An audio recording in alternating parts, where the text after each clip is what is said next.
Posiblemente no exista nada más farragoso y estresante que enfrentarse a la simple lectura de una póliza de seguro. Su redacción, desde luego, puede ser tan oscura como complicada y hace que muchos de nosotros abandonemos su lectura al poco tiempo de empezar. Sobre esto, el catedrático Luis Fernando Reglero ya advirtió que el seguro ha sido históricamente el arquetipo de contrato complejo y oscuro. Decía que el clausulado de las pólizas se ha caracterizado desde siempre por el empleo de una jerga particularmente críptica. De hecho, y con el propósito de proteger los intereses del asegurado ante esta oscuridad,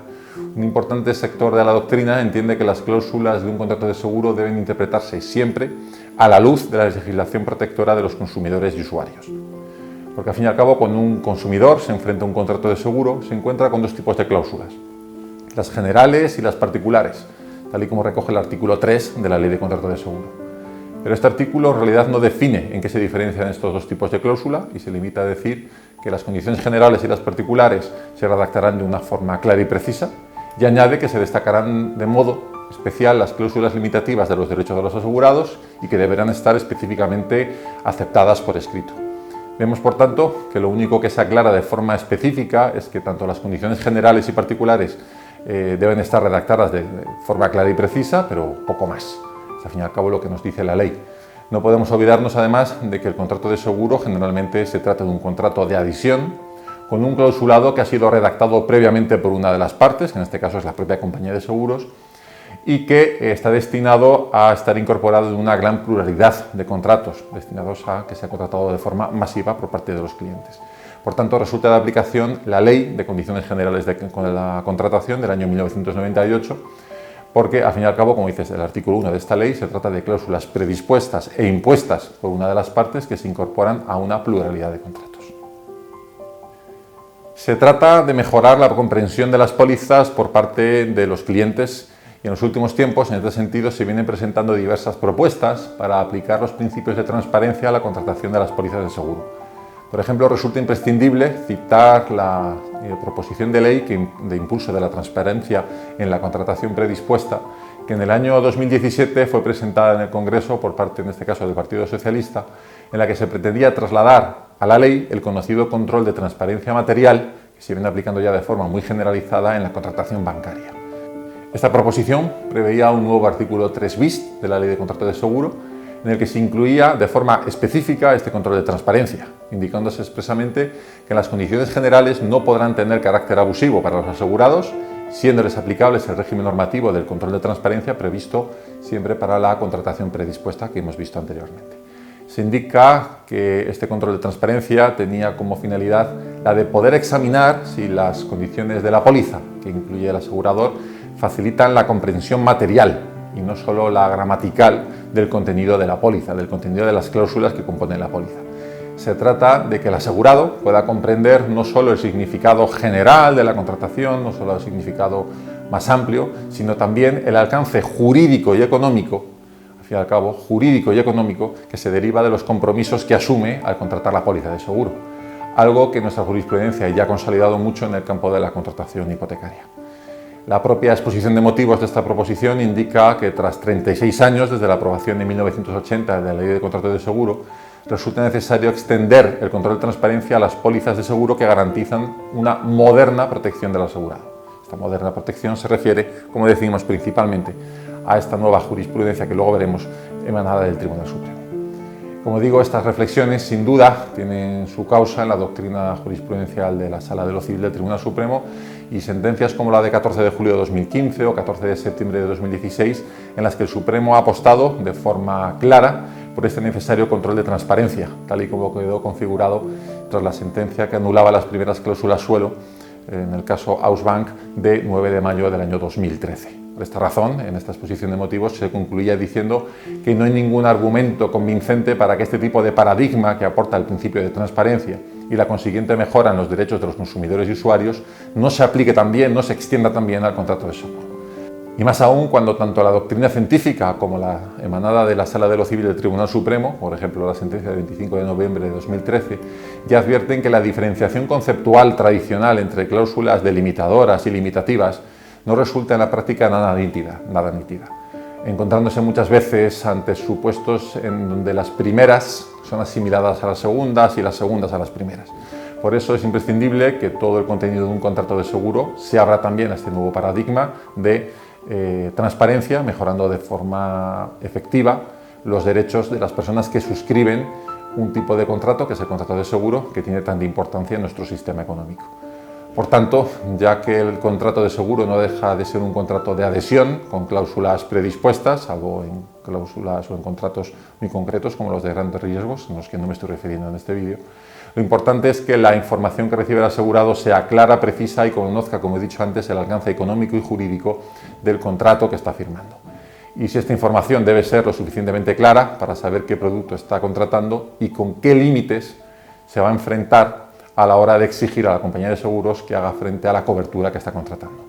Vemos que con esta proposición de ley de impulso de la transparencia se ha pretendido elevar a rango de ley y también en buena medida rectificar la jurisprudencia de la Sala Primera del Tribunal Supremo, para lo cual este control de transparencia está vedado para empresarios autónomos, algo que el Tribunal de Justicia de la Unión Europea ya viene matizando mucho en sentencias como la del pasado 21 de diciembre del año 2016. Otra propuesta que pretende incluir el control de transparencia en la contratación de las pólizas de seguro la encontramos en la propuesta del Código Mercantil, que tampoco ha dado todavía el paso definitivo, todavía no ha visto la luz, donde la parte dedicada al contrato de seguro recogía en su artículo 591.3 el nuevo régimen de las condiciones del contrato de seguro. En esta propuesta de Código Mercantil se indicaban básicamente tres cosas. La primera, que serán aplicables a las condiciones generales del contrato de seguro las normas sobre las condiciones generales de la contratación. La segunda, que la póliza del contrato de seguro deberá contener únicamente las condiciones generales, especiales y particulares que deben aplicarse al contrato de seguro que suscriba el tomador del seguro y no otras, como ya a menudo ocurre haciendo auténticos textos larguísimos que finalmente no resultan de aplicación a la póliza concreta que está contratando el asegurado. Y la tercera cuestión que incluía este proyecto de Código Mercantil es que se insiste en las cláusulas que deben ser calificadas como abusivas por la ley o los jueces, que serán siempre declaradas nulas, sin perjuicio de la eficacia del resto de condiciones válidas del contrato que seguirán siendo de aplicación. Por último, no podemos olvidarnos de la Directiva sobre distribución de seguros del Parlamento Europeo y del Consejo de 20 de enero del año 2016 sobre la distribución de seguros, que en su capítulo 5 establece que antes de la celebración de un contrato de seguros, el distribuidor del seguro especificará, basándose en las informaciones previamente obtenidas del cliente, sus exigencias y sus necesidades, y le facilitará información objetiva acerca de ese seguro, de forma siempre comprensible y también siempre para que el cliente pueda tomar una decisión con conocimiento de causa. Hasta aquí hemos visto cuáles están siendo las últimas propuestas a nivel normativo que se están intentando introducir para que la transparencia también forme parte de la contratación del mercado asegurador. En lo que respecta a la jurisprudencia de nuestro Tribunal Supremo, que hemos visto ya antes someramente, la Sala de lo Civil parece que en realidad no acaba de dar el paso definitivo hacia la exigencia de esta transparencia en el contrato de seguro. Dicho de forma clara, el Tribunal Supremo se muestra reacio a dejar a un lado la quizá ya obsoleta distinción entre cláusulas limitativas y delimitadoras, que en la práctica lo que hacen es dejar en manos del juzgado de turno determinar si en cada caso concreto estamos ante una cláusula delimitadora o delimitativa,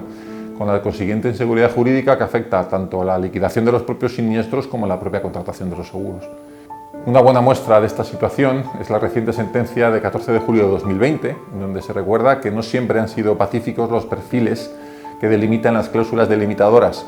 del riesgo y las cláusulas limitativas de los derechos del asegurado. Las fronteras, como digo, entre ambas no son nada claras e incluso hay supuestos en los que las cláusulas que delimitan sorprendentemente el riesgo se asimilan a las limitativas. Y de hecho, en esta sentencia el Tribunal Supremo concluye que el silencio del legislador deja en los tribunales la decisión última de atribuir a una cláusula en cuestión una u otra naturaleza según las circunstancias del caso, algo que hace con cierto tono de reproche. Pero esta doctrina jurisprudencial no acaba de exigir con claridad este control de transparencia en el mundo del seguro, al igual que ocurre en la contratación bancaria desde hace años, y se alude al concepto de cláusula sorpresiva para entender no aplicable bajo el prisma que regula el artículo 3 de la Ley de Contrato de Seguro, y hoy, a pesar de que este tipo de cláusulas, la verdad que vendrían a ser asimilables a las cláusulas abusivas por ausencia de transparencia. Por esta razón, ya la Sala de lo Civil del Tribunal Supremo se ha pronunciado sobre la posible necesidad de superar esta distinción. Muy gráficamente lo explica la sentencia del pasado 22 de abril de 2016, cuando al abordar las cuáles eran las expectativas razonables del asegurado, nos dice que cuando el legislador estableció un régimen específico para que determinadas condiciones generales del contrato de seguro fueran válidas, se estaban pensando precisamente en las cláusulas que restringen la cobertura o la indemnización que el asegurado espera. Estas cláusulas pueden ser válidas, pero para ello es necesario que el asegurado haya conocido las restricciones que introducen, es decir, que no le sorprendan, que no vayan en contra de lo que él razonablemente esperaba que iba a obtener cuando sucediera el siniestro a cambio de la póliza que estaba contratando. De tal manera que estas cláusulas no vacíen al propio contrato al final de contenido. Eso serían las cláusulas sorpresivas. El Tribunal Supremo nos dice que estamos ante una situación sorpresiva cuando una determinada cobertura razonablemente esperada por el asegurado, por ser la prestación natural del seguro que ha contratado, se encuentra restringida sin que haya existido una garantía adicional para el asegurado y que éste pueda conocer que esta exclusión existe. Pero el problema está en que se asimilan los requisitos para la correcta validez de las cláusulas sorpresivas a los que deben cumplir las cláusulas limitativas, que se regulan estos requisitos en el artículo 3 de la Ley de Contrato de Seguro.